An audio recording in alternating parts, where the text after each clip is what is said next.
Salut les amis, je suis hyper contente de vous retrouver. Je crois que c'était la coupure la plus rapide au monde. Donc je suis passée d'un opérateur à un autre. Plus d'internet, plus de wifi. Impossible de faire des tutos forcément. Parce qu'en 4G, le débit il part très très vite. Et le forfait, il se flingue. Donc voilà, le wifi est revenu hier. Donc hurrah, hein, ça fait du bien. J'avais plus aucune chaîne télé, obligé de remettre l'antenne râteau, je vous explique même pas le bazar. Enfin bref, donc j'en ai profité pour crocheter. Alors là, il s'agit d'un top sur lequel, en dessous duquel on peut mettre un col roulé. Vous savez, un col roulé, comment ça s'appelle, un soupule fin, les soupules fins là, à manches. Parce que là, je n'ai pas fait de manche, sinon ça aurait complètement dénaturé la forme du top, hein, tout simplement. Il pèse 287 grammes. C'est un spécial grande taille, vraiment. Vous le savez, je fais un 42-44, il me va hyper fluide, hyper large. Hein. Je sais pas si vous voyez, à peu près 70 cm de gauche à droite. En largeur, en hauteur il fait dans les 45-46 cm à peu près, mais vous allez pouvoir le faire plus long si vous voulez plus long. Et il s'agit forcément d'un top fantaisie à relief. Voilà, j'ai trouvé que c'était hyper joli à faire. Les reliefs, vous allez pouvoir les continuer autant de fois que vous voulez, sur la longueur que vous voulez. Moi, arrivé à un moment, je me suis arrêtée. Et après, j'ai continué tout simplement en bride normale. Jusqu'à la fin où j'ai fait 3 tours de couleurs pour rappeler un petit peu les couleurs du haut. Que vous dire depuis, j'ai utilisé le crochet numéro 4.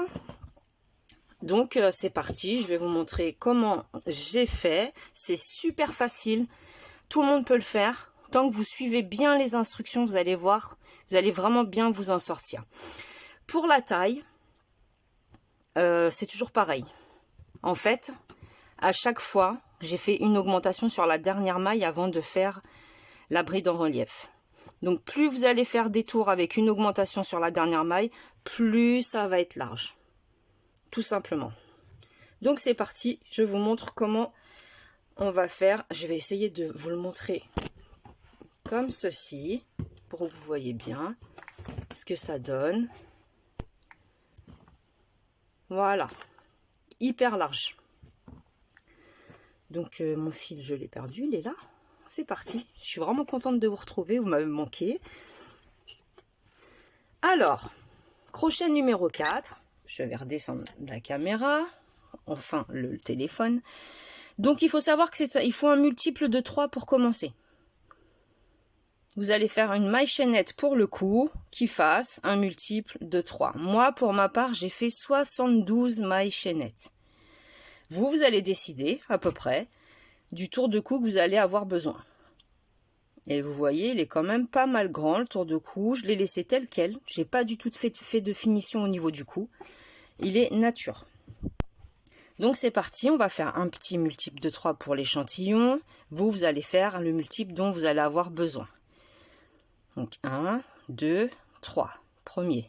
1, 2, 3. Ça c'est le deuxième. 1, 2, 3. 1, 2, 3. 1, 2, 3. 1, 2, 3. C'est un exemple. Hein. Donc là, c'est un multiple de 3. J'ai répété à chaque fois 3 mailles.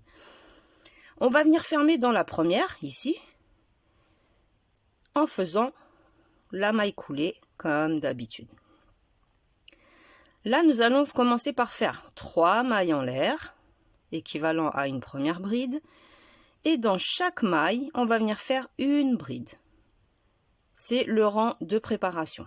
Parce que vous allez voir, comme au rang suivant, on va devoir faire des brides en relief, ça va être beaucoup plus simple. Donc, vous faites une bride sur chaque maille, tout le tour de votre maille chaînette, de vos mailles chaînettes, pardon. Si vous avez 72 mailles chaînettes, vous devez avoir 72 brides. En fait, pour être plus précise, 3 mailles en l'air et 71 brides. Mais vous avez compris le principe. Peu importe le nombre de mailles chaînettes que vous allez faire, il faut que ce soit un multiple de 3, que vous unissiez à la fin en faisant une maille coulée et vous faites le premier rang, le premier tour, uniquement avec des brides dans chaque maille. Donc j'arrive à la fin. On va pas fermer comme d'habitude, on va fermer en relief. Comme ça, ça va nous donner la base pour partir sur notre motif. Je vais dans la dernière, je fais ma bride. Comme ceci. Donc là, au lieu de rentrer dans la troisième maille en l'air du départ, je vais passer dessous et je viens faire la maille coulée. De cette façon, les 3 mailles en l'air sont en évidence, plus que si j'étais rentrée dans la troisième du départ. Là, je monte avec 3 mailles en l'air équivalent à une bride. Sur la maille suivante, une bride. Sur la maille suivante, encore une bride. Je vous ai déjà fait ce motif pour un bonnet, je ne sais pas si vous vous souvenez. Ensuite, donc j'ai une bride en relief avant, 2 brides individuelles. Une bride en relief sur l'avant, comme ceci. 2 brides individuelles. Et on va alterner à chaque fois ce joli motif qui, vous allez voir dans la longueur, va nous former... Alors attendez, je vais essayer de refaire, voilà, une mise au point qui va nous former ces jolies bandes. En fait, ça fait comme des mailles chaînettes. Trop beau. Donc là, j'ai fait 2 brides individuelles. La prochaine, je la travaille en relief par l'avant. Ça veut dire que je passe en dessous ma bride et je fais une bride tout simplement comme ceci. Je n'hésite pas à pousser le travail, à le tourner dans l'autre sens si j'en ai besoin. Regardez. Je passe dessous, par exemple là je tourne, je plie, je tiens bien, je suis sur le côté et je fais ma bride. Et j'emmène un cheveu avec moi. Je suis allée chez le coiffeur aussi, ça y est, j'ai coupé parce que j'avais une masse dans les cheveux, c'était plus possible, une touffe. Donc on s'est fait une petite coupe tranquillou, un petit carré pour l'hiver. Voilà, tout simplement, je vous raconte un peu ma vie en attendant. Donc on fait comme ça jusqu'au bout. 2 brides normales, une bride en relief sur l'avant. Bride normale. Et je fais la prochaine en relief sur l'avant. 2 brides normales. Et vous allez voir que celle qui est en relief, finalement, c'est celle du début. Donc là, toujours pareil, je passe dessous. Pour le moment, ça nous donne ceci. On continue toujours 3 mailles en l'air pour monter. Ensuite, la maille suivante, une bride. Et sur la maille juste avant la bride en relief, sur cette bride-là, je viens faire 2 brides. Ça veut dire première augmentation, comme ceci. La bride en relief, je la travaille toujours en relief. On poursuit la maille suivante, une bride tout à fait normalement.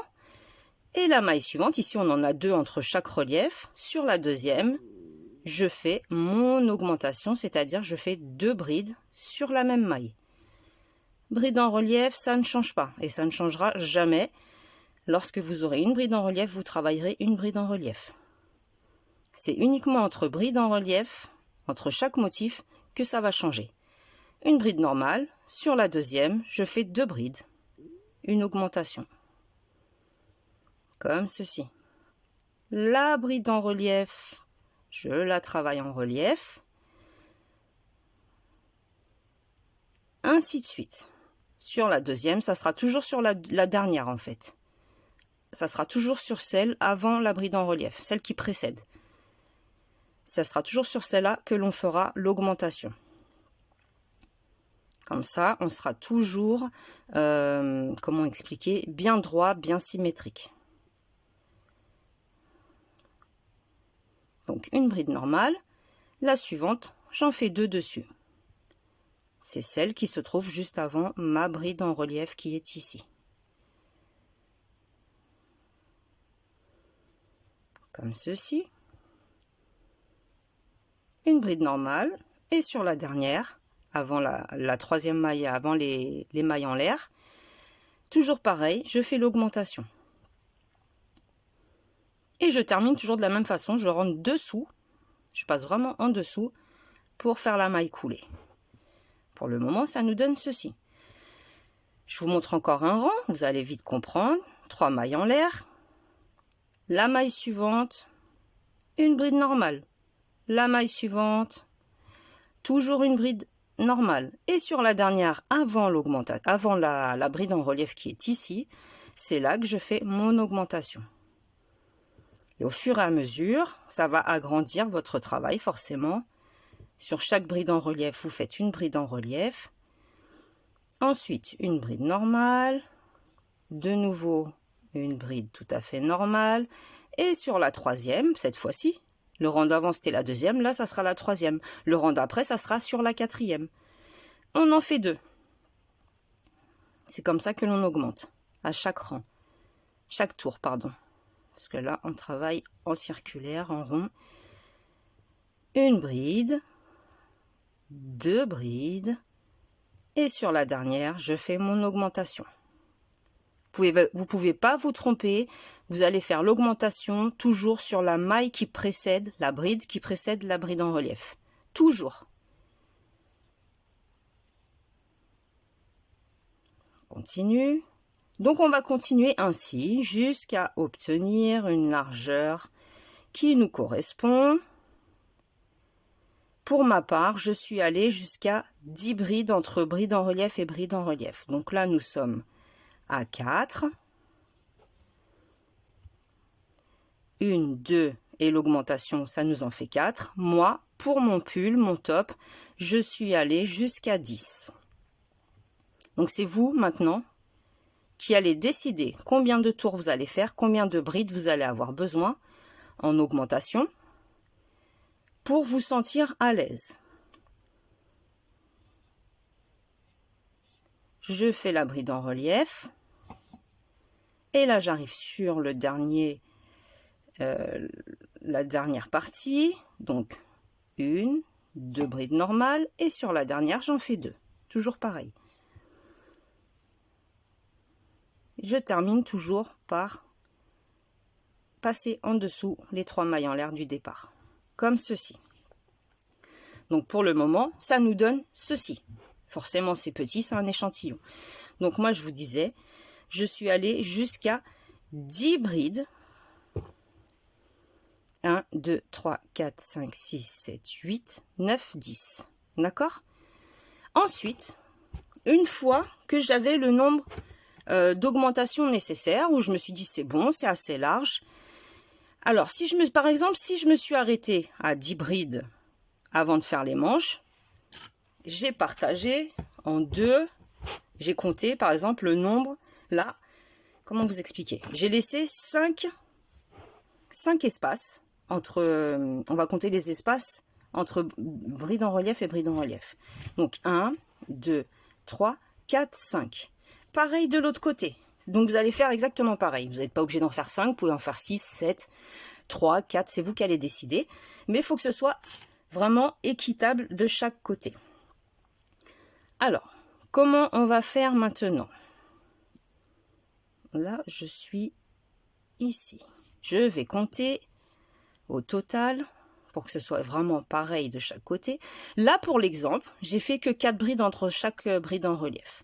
Donc, je vais laisser un espace à gauche, un espace à droite, de façon à ce que ce soit vraiment symétrique. Alors, attendez, on va bien se positionner parce qu'on va repartir dans ce sens-là. Voilà, l'espace, il est ici. Bride en relief, mes 4 brides, elles sont là. Pareil de ce côté-là. Donc, je vais travailler jusqu'à mon espace. Je vous montre. 3 mailles en l'air. Vous pouvez prendre des marqueurs parce que vous allez avoir beaucoup plus de brides, hein, forcément. Je continue sur ma lancée. Sauf que là, je vais arrêter de faire des augmentations parce que j'ai dit que c'était suffisant. Donc, je fais une bride sur chaque bride. Comme ceci. Une bride sur chaque bride. D'accord? J'arrive sur la bride en relief qui se trouve ici. Je la travaille. Et là, je vais devoir passer de l'autre côté, mais avant ça, comme là j'ai fait 4 brides entre chaque relief, je vais faire 4 mailles en l'air. 2, 3, 4. Et je vais passer directement sur l'autre bride en relief qui se trouve de l'autre côté, et je fais une bride en relief. Je vais continuer. Là, nous sommes sur la première manche, on va dire. Alors, attendez, que je ne me perde pas. Je vais devoir laisser pareil de l'autre côté. Donc, ça va être ici. Donc, je vais travailler normalement. Vous travaillez normalement jusqu'à l'autre côté. Terminez les augmentations. On fait une bride sur chaque maille. Je suis désolée si c'est un peu long, mais je suis vraiment obligée de bien vous expliquer pour que vous puissiez bien comprendre, tout simplement. Bride en relief, je travaille ma bride en relief, tout simplement. Là, je continue. Une bride sur chaque maille. 2, 3, 4. J'ai un petit bout qui vient de sortir de je ne sais où. Comme ceci. Et là, je fais ma bride en relief, je suis bien en face. Je fais 4 mailles en l'air parce que je me suis arrêtée à 4 brides. Je vais vous dire pourquoi. Juste après, on va sur le relief suivant et on fait notre bride en relief. On poursuit notre rang jusqu'au bout. 2, 3 et 4. Ça peut être 5, ça peut être 6, ça peut être 7, tout dépend combien vous allez faire. Comme ceci. Là, nous avons formé, voyez, nos manches. J'ai 2 espaces à l'arrière, 2 espaces à l'avant et un espace de chaque côté pour les manches. Pour ma part, j'ai fait 10 brides, je vous ai dit. Je me suis arrêtée à une augmentation de 10 brides. Lorsque j'ai fait l'emmanchure, ici, eh ben, j'ai fait 10 mailles en l'air. Tout simplement pour que le motif continue de bien tomber. Si vous êtes arrêté à 7 brides en augmentation, vous faites 7 mailles en l'air. Si vous arrêtez à 8, vous faites 8 mailles en l'air. De façon à avoir toujours le motif bien face à face. C'est un repère, c'est hyper simple, vous ne pouvez pas vous tromper. Vous allez faire des augmentations jusqu'à ce que vous obteniez la taille du haut du buste. Lorsque vous estimez que c'est bon, lorsque vous arrivez aux manches, vous allez faire le même nombre de mailles chaînettes que le nombre de brides que vous avez entre motif et motif. Donc le même nombre de mailles chaînettes ici, de façon à, je vous montre, vous voyez, les motifs, ils sont vraiment bien alignés et c'est le même nombre de brides à chaque fois. Tout simplement. Et ensuite, vous allez continuer de travailler en rond. Terminer les augmentations, c'est fini. On va faire les 3 mailles en l'air du départ, une bride sur chacune de nos brides entre relief et relief, on va dire, comme ceci. Là, j'ai ma bride en relief, je la travaille toujours en relief. Là, j'ai les 4 mailles en l'air, je vais faire 4 brides. On va pas perdre, voilà. Je décale un petit peu parce que je ne vois pas ma première maille. 1, 2, 3. Alors, ici. Vous rentrez bien dans la maille. 1, 2, 3. Et la 4e. D'accord? Et vous repartez bride en relief. De cette façon-là, vous ne perdez pas le fil, ça va être toujours pareil. Donc j'espère que vous avez compris, on va continuer. Je vais au moins terminer ce tour pour que vous puissiez bien comprendre l'importance du nombre de mailles chaînettes que vous allez faire pour les emmanchures. Il faut vraiment que ce soit le même nombre de mailles que le nombre d'augmentations que vous avez fait. Bah oui, pour que ce soit vraiment symétrique,